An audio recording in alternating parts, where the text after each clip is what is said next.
Então, como é que o basquete pode contribuir efetivamente nessa educação, nessa formação das crianças e jovens? Primeiro, através do conhecimento geral da modalidade, seu histórico, como eu já falei, né? Seu posicionamento dentro da sua comunidade, dentro daquele seu núcleo, né? Dentro de uma cultura de uma determinada região, de uma determinada cidade. Evidentemente, a aprendizagem dos fundamentos e sistemas de jogo, entendimento do seu papel dentro da modalidade, né? Então, o que eu devo fazer, como é que eu me posiciono, qual é a minha importância naquele grupo.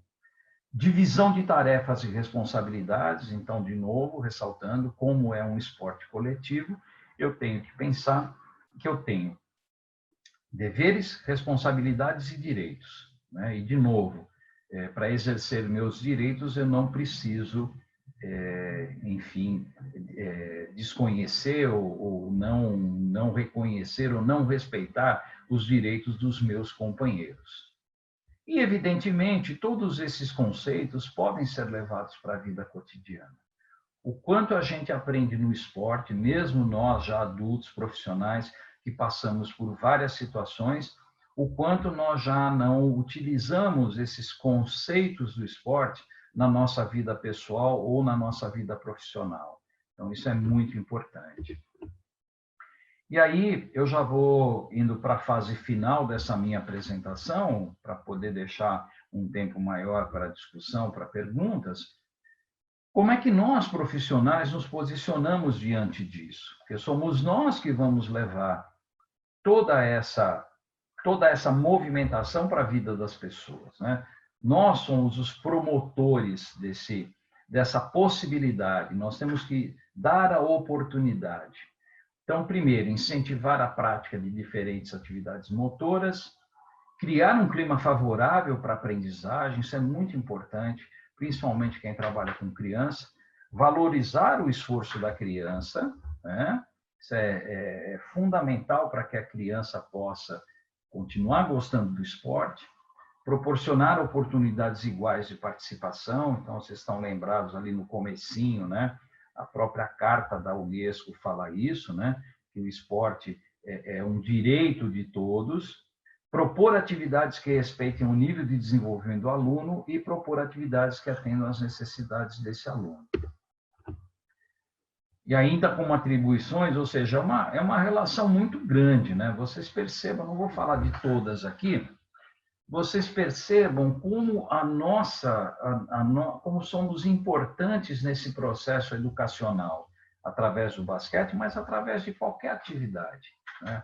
Nós, profissionais, temos o dever de estarmos preparados para poder dar conta de toda essa relação que eu estou mostrando aqui para vocês, né? Então, é muito importante o nosso preparo, é muito importante a nossa capacitação e que a gente entenda, né?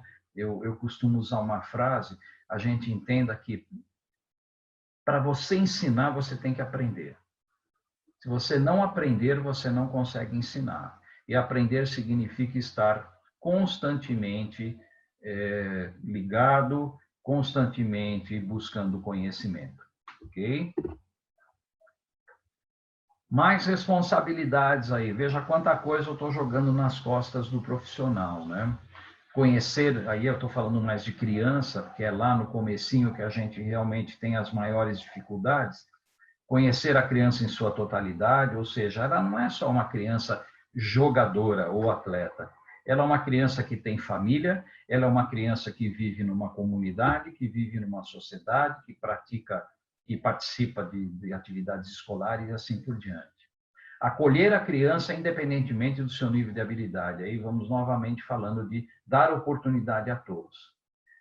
Respeitar os limites físicos e cognitivos dessa criança, isso exige muito conhecimento por parte do profissional. Adequar as atividades ao seu nível de desenvolvimento, adaptar a atividade à criança. Muitas vezes, um jogo, ele é muito complicado. Veja o jogo de basquete, como ele é complicado para uma criança. Uma quadra enorme, uma cesta colocada lá no alto, e isso pode trazer uma desmotivação. Então, por que não reduzir o espaço?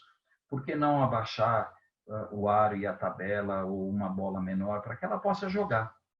E pensar no futuro de possíveis atletas, é claro que no seu grupo, com certeza, nós vamos ter crianças e jovens de muito potencial que podem vir a ser atletas, mas a maioria absoluta são aqueles que não serão atletas.